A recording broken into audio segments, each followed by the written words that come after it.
So I call the Public Works and Transportation Committee meeting to order. May I have a motion for the minutes? Move, second, call the question. Those in favor, opposed, motion carry. The next meeting will be on July 20th, 2022, 4 o'clock, same place. Anything to add to the agenda?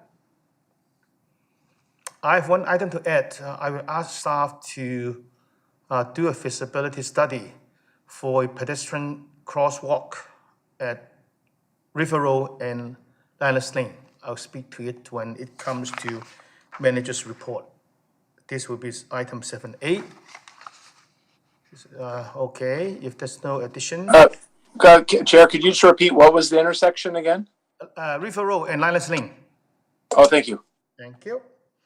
Okay, let's move on. Item number 1, Ministry of Transportation and Infrastructure application to National Trade Corridors Fund. Mr. Lin, anything to add to the report? Nothing to add, Mr. Chair. Okay, any questions from members? Linda? Sorry, I thought you said move. Move the recommendation. Okay, no further question. So move, second. Any further discussion? Call the question. Those in favor? Opposed? Motion carry. Item number 2, Municipal Access Agreement with CIK Telecom Inc. Mr. Ho, anything to add to the report? Mr. Chair, nothing to add to the report. Okay, any questions? Michael? Yeah, thank you. Through the chair to staff, my question relates to on page PWT 17. It's the last page of the report. The last section before the financial impact, it's just a little sentence there that mentions 5G network infrastructure. My question is I guess, why is that separate? What is it about it that it would require its own MAA at a later date? Yeah. Through the chair to Councillor Wolf, one of the main reasons that is separate is because these 5G small cell antennas will likely need to be installed on poles around the city. So the actual impacts of it is quite different than what's proposed here. Okay, thanks. That's John? Yeah, Mr. Irving? Yeah, sorry, through you to Councillor Wolf. I would just add the municipal access agreements we do with telecoms and other utilities that are foreign to the city reflect, specifically with telecoms, they have the right of access legally to use our rights of way. So we use the MAA as a means to define the terms under which they access. So we make sure we have cost recovery if they impact any of infrastructure. So that right of access they have to our right of ways does not extend to mounting anything on city infrastructure or on city buildings. So that's a completely separate thing that they would have to negotiate with us as they would with any private owner. But they do have right of access to use our rights of way. And the MAA just defines that they can do that and pay us when they impact our pavement and things like that. Okay, thanks. So I think through the chair to staff, I don't think I need any further answers, but if I have this right, a future MAA that relates to 5G infrastructure would have a larger financial impact as the city would receive more for that work because they're using our existing poles. Is that correct? Through the chair to Councillor Wolf, I think those details still yet to be determined. So once we start getting those requests, we'll be determining those details further. Okay, thanks. And then just the other comment on this is, I assume households or residents who live where this occurs, they would receive notification from the city or from CIK when work is to be done in their area? Through the chair to Councillor Wolf, it would follow similar to any other construction practices in the city corridor. Just to clarify, through the chair, then would it be from the city people would expect, or from the other contractor? Through the chair to Councillor Wolf, we would typically require the telecom carrier to do that. Okay, great. Thank you so much. That's all. Okay. Now, I've asked staff about the number of MAAs that we have, and I think staff has is the number, right? Mr. Chair, we have 11 at the moment. Oh, okay, good. Yeah. Okay, this is a recommendation to have a mover. Move seconded. I call the question. Those in favor, opposed, motion carry. Item number 3, FCM grant funding application. Mr. Ho, you're the speaker. Nothing to add to the report, Mr. Chair. Any questions? Michael? Hi, sorry, you're so quick here. Okay, my question, oh gee, what is it here? I think I wrote the wrong page number down. That's weird. I don't have the right page number. Anyway, my question is about, this item relates to Sandy Dump Station Condition Assessment Phase 2, which is 103 of the 153 Sandy pump stations in the city. My question is, when was the last assessment done of these ones? So like, what's like the time frame between assessments? Through the chair to Councillor Wolf, I'd have to look into that, but my understanding is it has not been done in quite a while. So we're due for some assessments. Okay, yeah, I think in the report, I don't have the page right now, but I think it was 2017, the phase 1 was done. And I kind of wanted to also know when was those Sandy dump stations done previously to that. Yeah, and so anyhow, if you can send me an email on that or share that if that's of any interest to others, but thanks, that's all. Well, maybe staff can provide that information later in the form of a memo. Certainly. Good, thank you. Any further questions? Do I move of the recommendation? Move seconded. Call the question. Those in favor, opposed, motion carry. And number 4, 2021 annual water quality report. Suzanne, anything? Oh, through the chair, nothing further to add. okay. Any questions? Any further discussion? Do I move of the recommendation? Move second. Call the question. Those in favor, opposed, motion carry. Item number 5, Regional Public Works Mutual Aid Agreement. Suzanne, anything to add to the report? Suzanne, you're muted. Yeah, Mr. Chair, I have nothing to add to the report. Any question? Seeing none. Oh, Alexa? Just more of a comment than anything. This came up at Metro at some of the board meetings, this mutual aid thing, and you know, the pricing structure's set by Metro, and so that's how they'd come forward with it. They'd seen some, they'd use some general numbers that were going to work for everyone. So what happens is, in the event of an emergency, if we need to borrow whatever, snowplows, excavators, whatever from another municipality, it's charged out at the rate plus 10% to help cover overhead charges and stuff. And so it sounds like a really good emergency preparedness program that's happening throughout Metro Vancouver. Very good. I think it has been a very good agreement, and I'm quite amazed that so far we haven't requested for any help or being asked to provide any help so far. I think it's interesting. So anything, no further questions? Do I have a mover of the recommendation? Move second, call the question. Those in favor, opposed, motion carry. And then item number 6, award of contract 726 AP. Suzanne, Mr. Chair, I have nothing to add. any questions? Michael? Thank you through the chair to staff. I think I have just 2 questions and then a comment or 2. First off, do we know if this contractor pays a living wage to its staff? Through the chair to Councillor Wolf, That is something that is being reviewed as part of our standard purchasing process. I cannot confirm that the contractor does, but they have done other work for us, so I can follow up on that aspect. Thank you. I would appreciate before council meeting on Monday if we could get that info.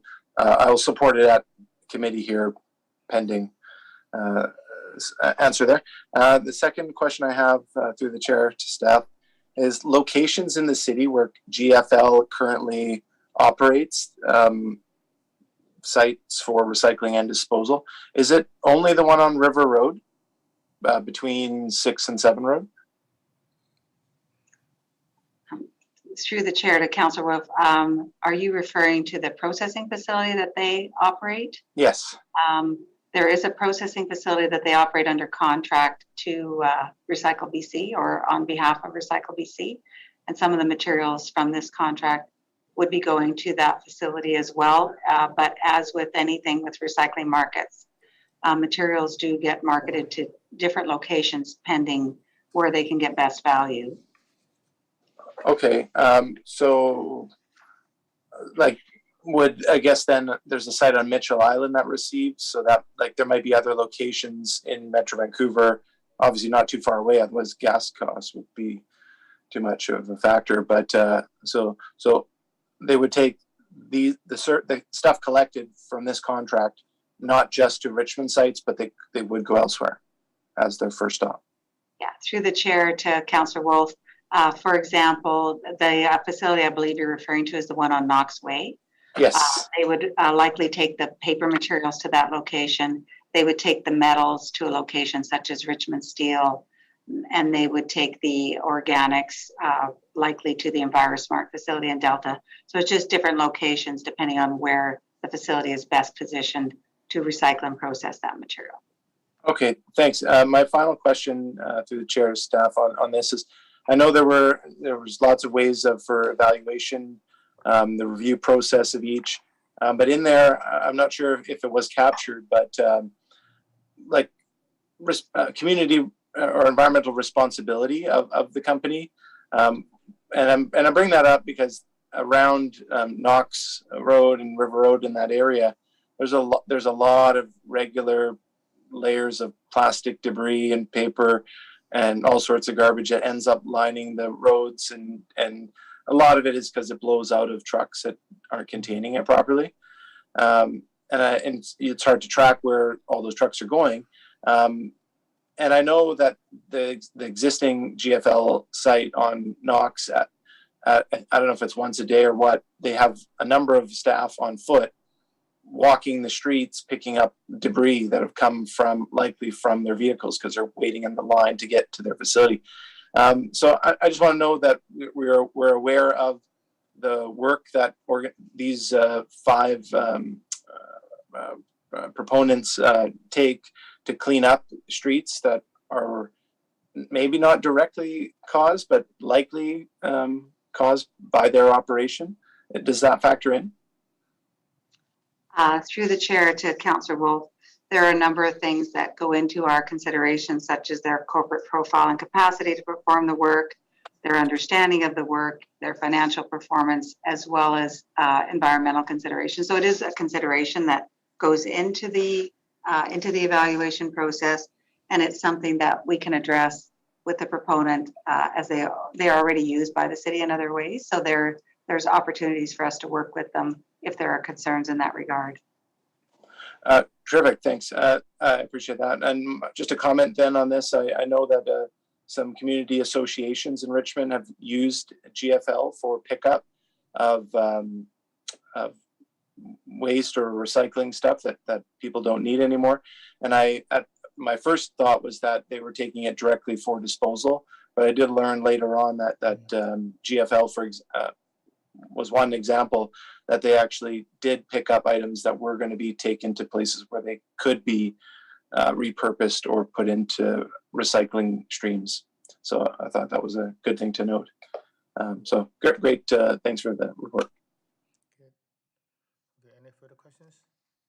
Seeing none, do I have a mover? Thanks. So call the question. Those in favor, opposed, motion carry. Okay, moving on to manager's report. As I mentioned, I have a motion to ask staff to do a feasibility study at the intersection of River Road and Lioness Lane intersection. I received a complaint a few weeks ago saying that there are lots of people using River Road to cross from the other side of the road onto the dike, and especially during summertime, there are many people using that. So at the very end of this section, next to the recycle depot, there was a kind of a parking lot, and many people just cross the street from that side of the road onto the dike. And since there's no marked pedestrian crosswalk, it was quite dangerous on some occasions. So I went to the site a few times to have a first-hand experience. And actually, I did see some old people trying to cross the road when there's a fast truck approaching. So I wanted to ask staff to do a study and see how we can improve the safety for the pedestrians in that intersection. And I noticed that also not too far away, at the intersection of River Road and McCollum, there's a marked crosswalk. So I don't know if we can do something like this to make it safer for the people who are crossing that section of the road. And also I noticed that there are a large number of apartments in that area. So probably some of them are also using that intersection to get onto the dike. So this is my motion. Alexa, you have some comments or questions? Directly at Lioness Lane, there's not actually like a pathway to get up onto the dike, right? So if you are heading towards the oval, there's actually that multi-use path that goes along, and then it reaches the crosswalk over there. So if you're going to the oval, that kind of thing, there's actually a good multi-use path on the south side of the road, but there's not actually like a path up onto there. So maybe staff want to look at and dike access if that makes sense at the same time. Right. So if indeed there needs to be a crosswalk there, then there probably needs to be dike access there. I don't know that that's exactly the case. As I said, I think there's that path there, the multi-use path, and like I bike there all the time, so I see that corner, but there is the multi-use path for people to be walking along there. So maybe staff would have some comments before I go to Michael. Yeah, Mr. Chair, and through you to Councillor Liu, I think the reason that the people are crossing where they are is there's actually some stairs, some wooden stairs that go onto the dike mid-block, just across from the parking lot where the chair is talking about. And so in our first cursory glance at it, I think if we were to put a crosswalk at the intersection, we would have to move those stairs as well and give them a reason to cross there instead of mid-block, and potentially remove the stairs that are mid-block right now. That's kind of my first blush at it, and my comment at this point. Okay, we wouldn't put the crosswalk mid-block then. Through the chair to Councillor Liu, like it would be problematic. Like there'd be a bunch of things we'd have to consider. One is that those stairs are pretty close to the intersection, so it's kind of a weird place for a crosswalk. Second, there's that parking lot right there, so the crosswalk would go into a parking lot that doesn't have a sidewalk or anything like that. So we'd have to consider that, and would likely have to remove some parking, which probably wouldn't be very popular at all. So there's a couple of reasons not to put it there, and there's quite a few more reasons to maybe move it to the intersection or to the corner. And we have had an opportunity now to do some numbers on the people that do cross there, and it's quite a few. And about 60% of them seem to cross at mid-block at the stairs, and likely because of the stairs. Like you said, there's no real reason for them to cross at the corner right now, but about 40% of them do cross at the corner and walk up the dike. So I think if we made a facility for them to walk up the dike there, it would be much more, it would just be a better way for them to cross the road and gain access to the dike and the multi-use path on top of the dike. Okay, perfect. Michael? Thanks. And can you add the financial implication to this as well, to the report, please? Through the chair to council, yeah, absolutely. Any suggestion that we would have for doing work would come from with a estimated cost, and where we would like to take the money from, if we have the money in our budget, or we would, if it was a bigger project, we would put it into the request for capital funding for 2023. Michael? Oh, thanks. Through the chair to staff. My question was one was to have Lloyd speak to this now, which he has. My second question involves: do we know if there's any crosswalk improvement or intersection addition or anything like that planned in this area in the next year or so? I know there's residents waiting from a year ago when there was a person hit at an intersection. The city said there's going to be improvements made, and there's still a lot of kind of demand and for that action. They want to see it now. So like, and some of these projects are in advance, like by years. So is there anything in this area already flagged to come in the next year or two? Through the chair to Councillor Wolf, not that I'm aware of, but I haven't reviewed it thoroughly. What I do know is that ultimately this area will be improved. There'll be a dike improvement, and that's something better to talk to Milton Chan about, the Director of Engineering. But that's the longer term improvement for this area. I don't recall off the top of my head any other improvements in this particular spot, but I can go have a review with staff if you'd like me to. That's okay from my end. But if Milton could comment, when would the dike in this specific section likely be upgraded and finished? Like, how far away would that be? Through the chair to Councillor Wolf, right now we're looking at the section that's closer to number 2 road. I'd have to take a look at the long range plan to come up with a better time frame of when this section will be improved past Lioness Lane. Well, through the chair, could it be, could staff ballpark it? Are we talking like 5 years, 10 years, more? Ballpark, it would be medium to long term, so it would be 5 years plus. Okay, thanks. Okay, any further questions? If not, can I call a question? Those in favor? Opposed? Motion carry.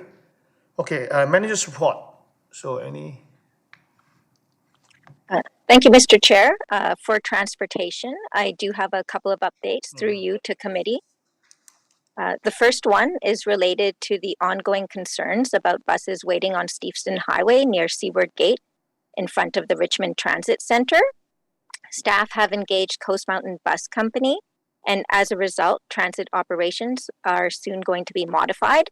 Starting on June 27th, bus schedules will be revised to reduce bus dwell times at this location by 90%, and staff will continue to monitor the area to address any issues should they arise.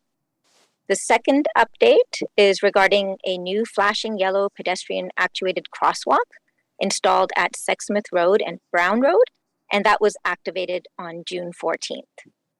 Thank you. Okay, any questions on those two items? Michael?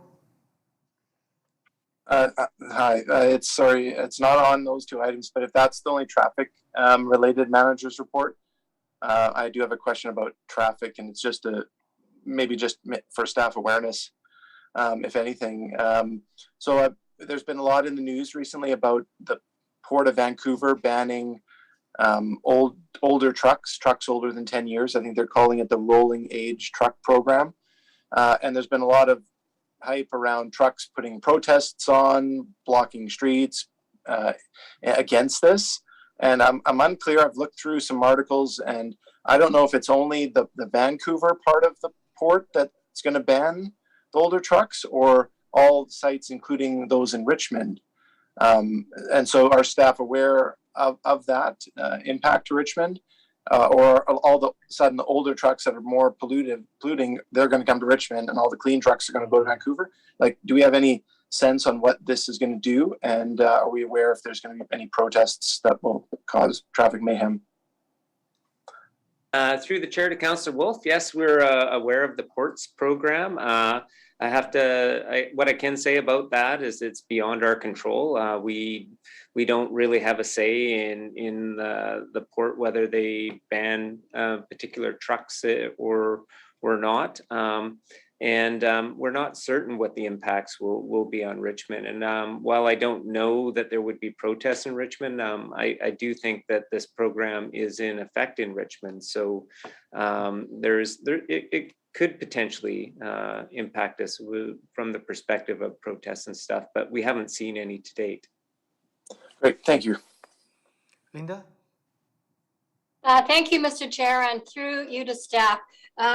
Last weekend, I saw a couple of the Segways. You know, they're the ones, some people call them electric scooters, but sometimes they have two big wheels and you stand up in between it, or there's the one big wheel and you stand with one leg. And so I'm just wondering, and I saw them in Richmond, are they considered e-scooters under our bylaws? Because the people, they didn't have helmets, and they're in the bike lane, and they're on the road. So just wondering where they fit in.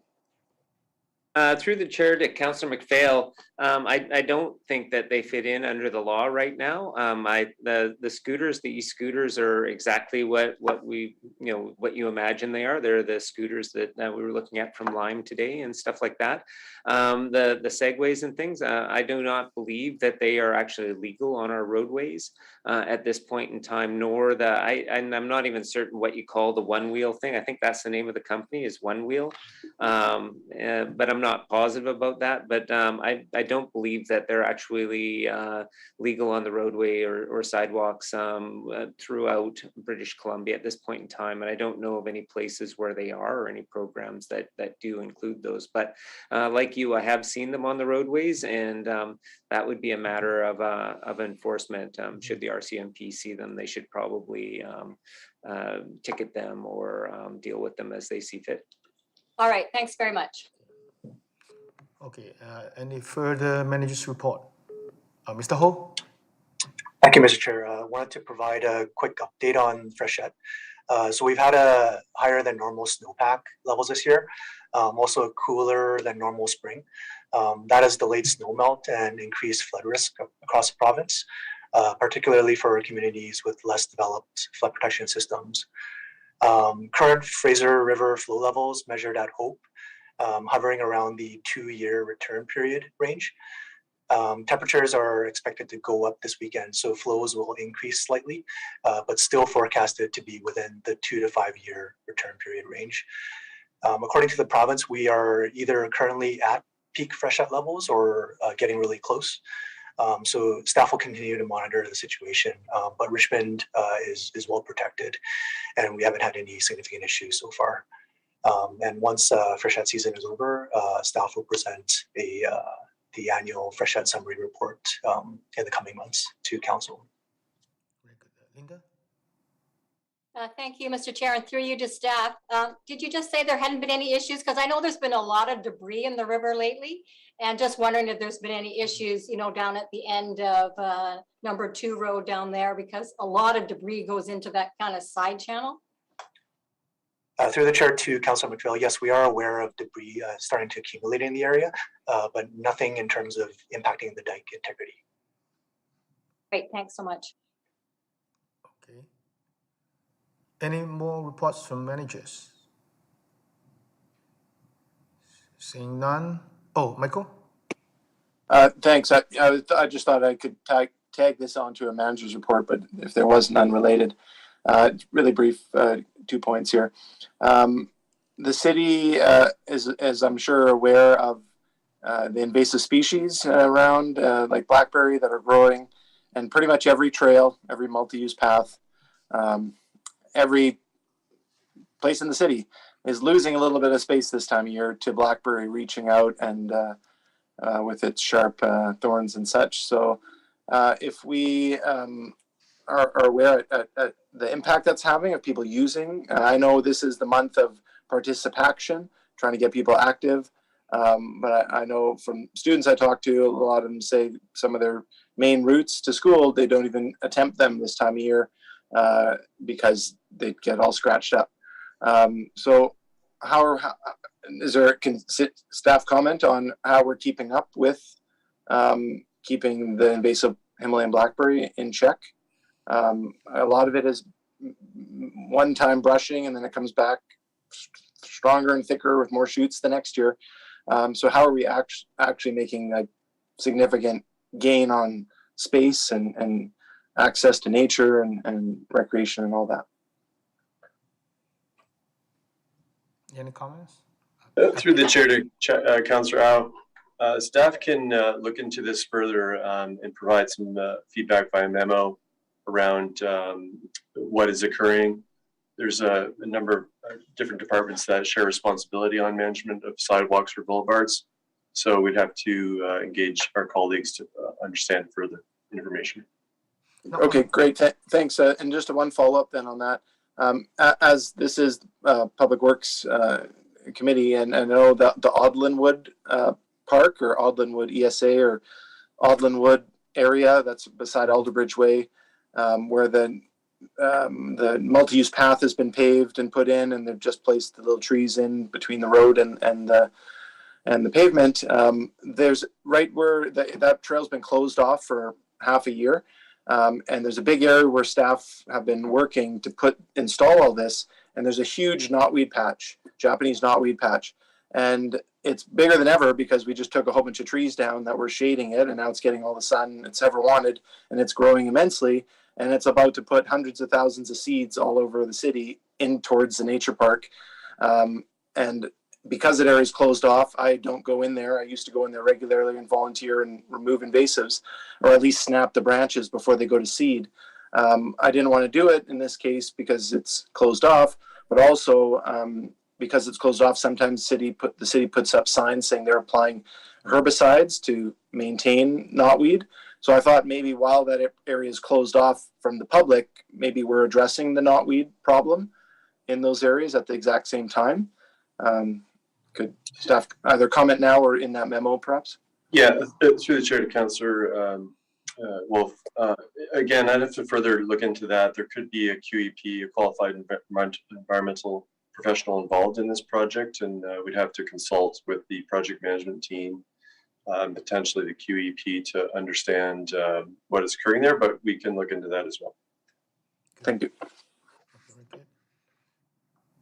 Suzanne?